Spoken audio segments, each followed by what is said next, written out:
Hello everyone, welcome to NEET Preparation Tamil. இன்னைக்கு நம்ம physics notes ல MCQ question solve பண்ணலாம். First question பாருங்க, ratio of potential difference across A, B ன்னு சொல்லிருக்காங்க. So இந்த A பாயிண்ட்டுக்கும் B பாயிண்ட்டுக்கும் நடுவுல கூடிய potential difference ratio கண்டுபிடிக்கணும். ரெண்டு கண்டிஷன் கொடுத்திருக்காங்க. Switch S is closed and switch S is opened அப்படின்னு சொல்லி கொடுத்திருக்காங்க. First, இப்போ இந்த switch S வந்து closedல இருக்கும்போது யோசிச்சு பாருங்க, ஒரு நார்மல் சர்க்யூட்டா மாறிடும். அப்படின்னா இந்த 3Rம் இந்த ரெண்டு ரெசிஸ்டன்ஸும் parallel-ஆ இருப்பாங்க. which means first இந்த ரெண்டு ரெசிஸ்டன்ஸ் சீரிஸ்ல இருப்பாங்க. இப்போ மொத்தமா சீரிஸ்ல ஜஸ்ட் ஆட் பண்ணோம்னா 6R 6Rம் 3Rம் parallel-ஆ இருந்தாங்க 1/3 plus 1/6 அப்படின்னா நீங்க ஜஸ்ட் மல்டிப்ளை பண்ணீங்க அப்படின்னா 3/6 வரும். ரெசிப்ரோகேட் பண்ணீங்கன்னா 6/3 which is nothing but 2. அப்ப எஃபெக்டிவ் ரெசிஸ்டன்ஸ் எவ்வளவு வருது 2. அப்ப இந்த என்டையர் சர்க்யூட் இந்த மொத்த சர்க்யூட்டுக்கு பதிலு நீங்க சிம்பிளா ஒரே ஒரு இது ரெசிஸ்டன்ஸான இந்த எஃபெக்டிவ் ரெசிஸ்டன்ஸ் மட்டும் சேர்த்துக்கலாம். இவங்கெல்லாம் அடிச்சிருங்க, இவங்கெல்லாம் வேணாம். அப்ப நமக்கு இங்க வந்திருக்கிறது வந்து 2R.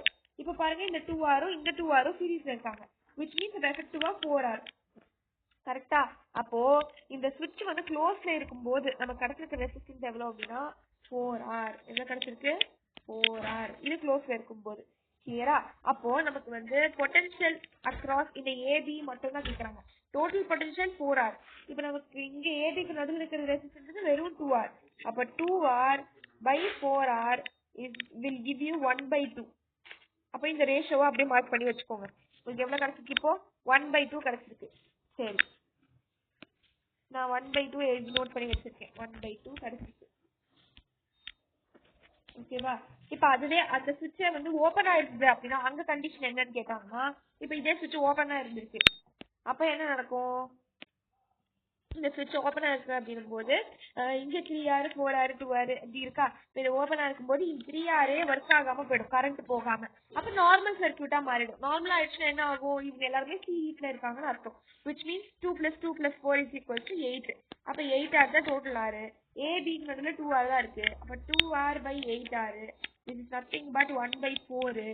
அப்போ இந்த செகண்ட் கண்டிஷன் S வந்து ஓப்பன்ல இருக்கும்போது 1/4 வருது.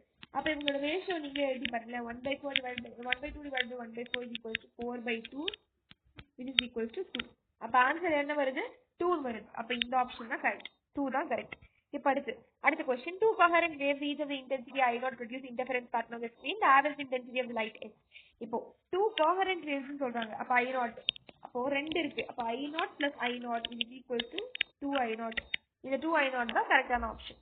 Coming to the next question, the particles of the M. இந்த question பொறுத்தவரைக்கும் velocity கொடுத்திருக்காங்க, electric field கொடுத்திருக்காங்க.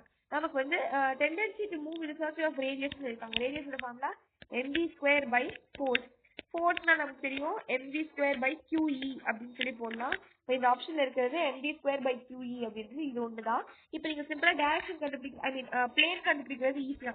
இங்க பாருங்க i cap இருக்கு, j cap இருக்கு. i capனா என்னது x, j capனா y. அப்போ ஆப்வியஸா அது xy plane. xy planeல mv square by qe தான் கரெக்டான ஆப்ஷன். இப்போ அடுத்த क्वेश्चन பார்க்கலாம். இந்த மாதிரி ஒரு மேக்னெட் ஆக்சிலரேஷன் கீழே விழுது அப்படின்னாலே அங்க வந்து இருக்கக்கூடிய acceleration of the falling magnet அப்படின்னா அது கிராவிட்டி தான். G தான் கரெக்டான ஆப்ஷன். ஓகேவா? இது ஒரு தியரி क्वेश्चन தான். இது அப்படியே நீங்க ஞாபகம் வச்சுக்கோங்க. இப்போ நம்ம வந்து நம்மளோட டெக்ஸ்ட் புக்லயே ஒரு இம்பார்ட்டன்டான லைன் இருக்கும்.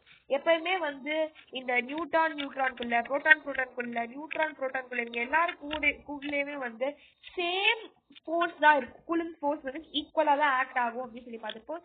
ஸோ ஆப்ஷன் டி தான் கரெக்டான ஆப்ஷன். இப்போ அடுத்து இந்த 5 क्वेश्चन MCQ வரைக்கும் உங்களுக்கு புரிஞ்சிருக்கும்னு நினைக்கிறேன். இந்த வீடியோல நான் உங்களுக்கு ஒரு 5 MCQ கவர் பண்ணிருக்கேன். அடுத்த வீடியோல இன்னும் நிறைய क्वेश्चंस பார்க்கலாம். அது வரைக்கும் பாய்.